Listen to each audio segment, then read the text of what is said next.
magandang hapon ho. Magandang hapon kayo naman, sir. Ako si Dr. Molino. Pwede bang malaman pangalan nyo? Ako si Salvador Cortesal, Ilang tanong ko kayo. 51. Kayo ba'y tubong anong barangay? Tubong Malabago, sir. Tubong Malabago. Dito kayo pinanganak?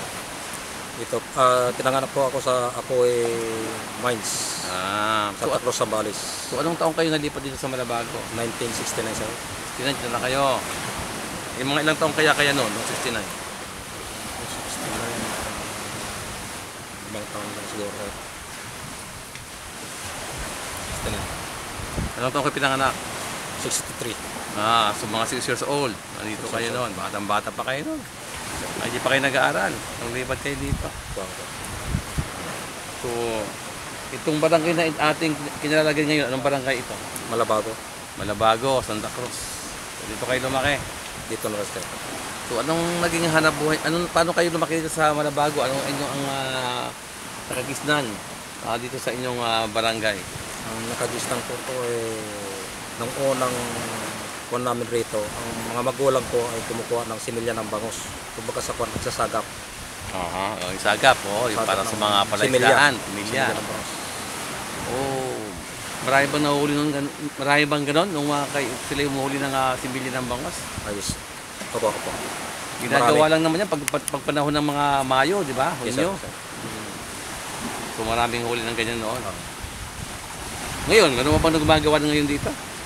Wala nang gaano, sir. Bakit? Ay, malumot. Sa ngayon, lumot. So maliban sa lumot na pinagbago ng inyong dagat na naging dahilan ng pagkawala ng mga sibilya ng bangus, ano pa ang inyong napansin sa inyong karagatan? Sa inyong dagat? Ang malabong dagat. Bakit? Buhat ng may minahan. So, bakit yung binabanggit na minahan ang may dala ng pagkalabo ng inyong dagat dito? Tuwing ulam po umaagos ang malapot na putik galing sa minahan na dumadaan sa ilog. Pagdating dito sa dagat, mas malabo pa rin. Anong ilog po yung dinadaanan ng tubig na yun na may nawala po? Sa may malapit sa bayan. Yung ba ko yung Alinsaog o Santa Cruz River? Yung malapit sa Ginipang? Malapit sa Ginipang, sir. Yun yung Santa Cruz River. Santa Cruz River. Ang puno nun sa taas, yun yung Alinsaog. So, kailan po ilang taon na yung napapansin na may dumadaloy ditong malabong tubig galing sa ilog ng Alinsaog o ng Santa Cruz River? 2007, sir, medyo nakikita ko na po yung pagbabago ng dagat namin. 2007. So, yung nung nagsimula ng 2007, pwede mo bang ipaliwanag sa akin o bigyan mo ng paghahalintulad kung ano ang nangyari mula 2007 hanggang sa ngayon? Sa ngayon ang panghuli namin ng isda, hindi na po kami makapaglamba dito sa tabi. Mula kailan? Itong i-reverse natin ng 4 na taon, ganun, sir. Sige po. So, ibig sabihin, ngayon ay 2015. Ibig sabihin, 2011, hindi na kayo makapagpanti. Wala na. Bakit po? Pag niladlad mo yung lambat nyo, yung panty namin, pag ahon, kulay putik yung lambat namin. Kulay putik yung lambat. So, kalin sabay nung kulay putik ang inyong lambat mula pa nung 2011, mayroon bang kasamang mga huling isda yun? Wala, sir. Dahil walang kakabit sa panty namin dahil kitang-kita na ng isda yung panty namin. Yung panty nyo. O, ibig sabihin, noong mga 2011, meron pang mga isda dito? Meron pa kinakikita ang isda? Meron na hanggang sa ngayon, wala na dahil paunti-unti silang nawawala. Sabihin parang takot sila sa labo ng tubig. Hindi namin alam kung doon sila natatakot. Ibig ko nyo sabihin, 2011 pa lang, napansin na ninyo na unti-unti na nawawala mga isda sa inyong mga bakuran. So, kung binabagin ninyo mabuti dito yung putik galing sa bundok, napansin ba nyo yung pagbabago ng kulay o epekto nito sa inyong mga bahura? Kailan nyo napansin?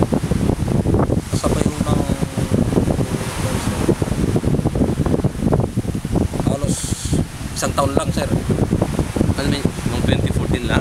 Nung napansin nyo na may mga... Nung 11, 11? 2012, medyo nakikita namin na paunti-unti nang nawawala yung yaman dagat namin. So 2011, 2012, mapapansin nyo na paunti-unti nang nawawala ang inyong yamang dagat. Mabilis ho ang epekto nun. Ibig sabihin, mula nung mga 5 years ago, 2011, 2010, no? Ay, yung bang inyong bahura, napansin nyo kung ano pagbabago? Ang pagbabago dyan, sir, parang nawawala yung mga natin, yung mga damo-damo na kumakapit sa bato. Nawawala na yung mga Nawawala damo sa mga bahura. Oo. Maliban sa nawawala ang mga damo sa bahura, ano pang inyo napansin? Yung mga seaweeds namin ay kinakapitan na rin ng lomo. Hindi natin makain. Lumot? Anong kulay ng lumot na yan? Kulay green. Green. Hindi ba nickel ang kumakapit, lumot? Lumot, sir, dahil nung wala pang mga minahan na nakakuan dito, ang dagat namin walang lumot. Nitong ganitong panahon, nung buhat 2012, may mga lumot na. Anong kulay ng lumot? Green. Kulay green. So, hindi kaya galing sa ibang bagay yung pagkakalumot, nagkataon lang na tumabay ang pagmimina? Sa palagay ko, sir, hindi naman. Ang katulad ng lumot na yon ay galing sa ilog. Ilog? Oh, ganun din ang lumot nun. Ibig sabihin, galing sa nickel na rin yun. Ay sinasama na dati, unti-unti walang pumupunta rito sa dagat. Pagdating sa maramihang nickel, biglang dumami yung mga lumot.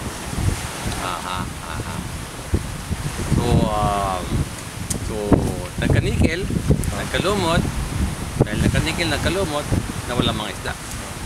At saka pagka magandang beach namin sana, hindi noon naliligo kami, oh. Kahit na mag-t-shirt ka ng puti, hindi magmamantsa ang t-shirt namin. So ngayon, lumusong ka, ang puti mo magiging brown. Brown. Kulay brown. Mga ilang taon na nung napapansin na pag naliligo kayo naka-t-shirt, nagbabago ang kulay ng inyong mga t-shirt. 13 ang grabe, sir. Mga ilang anong taon yun? 2013 na yan, sir. 2013. Talagang So mga 2 years ago, napapansin nyo pag naliligo kayo rito, nagbabago ang kulay ng inyong mga t-shirt. lalo na sa ngayon, sir. Lalo ngayon. Makapal ang putik ng nickel dito sa dagat namin. Mga gaano kataas yung putik dyan sa inyong mga Sa ngayon, bahura? sir, mga 6 inches ang putik. Ang putik. Lalo kung katatapos lang ng tag-ulan, makapal.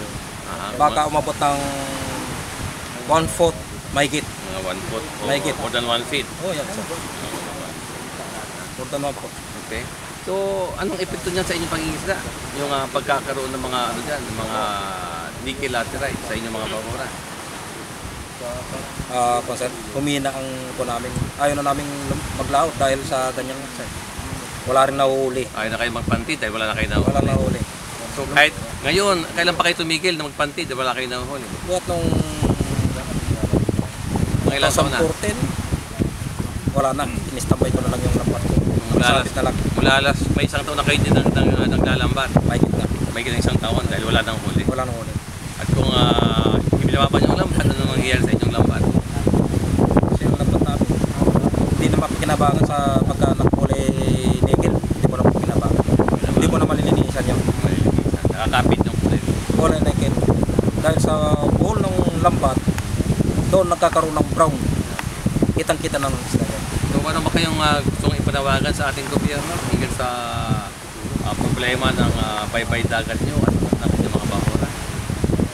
Gusto rin lang namin na ma-check ng gobyerno kung tama po yung pagmimina nila, kung responsible po yung pagmimina nila. hinggil sa inyong mga bahura, anong ibig gusto nyo mangyari dyan? Oo. Gusto namin i-rehab.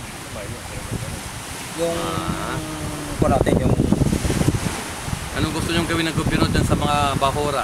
Sa laterite, sa dagat? gusto po namin na itanggalin nung nagmimina yung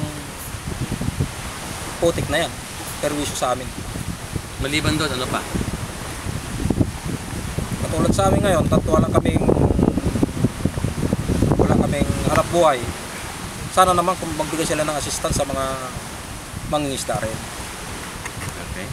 Kasi sa akin, tulad sa akin, naggawa na rin ako ng medyo bangka kung medyo pwedeng lumaot ng mas malayo. Kasi wala na kami pong makuhang isda dito sa tabi. Sabi. Kaya kailangan lumakot na kayo. Oo, pwede nang gusto namin lumaot sa malayo. Kailangan ng mas malayo para makahuli ng isda. Ang bangka ko, ang liit nito. Kung kailangan na kayong magmalaking bangka para makalaot. Yun lang ang sasabihin niya. Wala kayong gustong sabihin kay Pinoy. Kaya kay Acosta. Kay Secretary Acosta. Secretary Acosta sa yung advisory ng ating Pangulo tingil sa pangangalaga ng ating kapaligiran. Baka may gustong iparating kay Secretary Acosta, kay Nery. Gusto ko pong napanawagan ko na gusto ko pong pagtuunan ng pansin ng mga ahensya ng gobyerno yung kung ano ang nangyari po sa aming dagat at sa kamamayan ng Santa Cruz. Yun lang po ang dapat natin panawagan sa inyo. Okay, At din po yung panawagan ng bayan. Okay, maraming salamat, Kabadong. Yes, sir. Sa iyong patotoo hinggil sa nangyayari sa inyong barangay, lalo na sa inyong dagat at sa mga bahura at ang epekto nito sa inyong pangingisda. Maraming salamat. Thank you, sir. Pwede naman ako maging anchorman, taga-interview na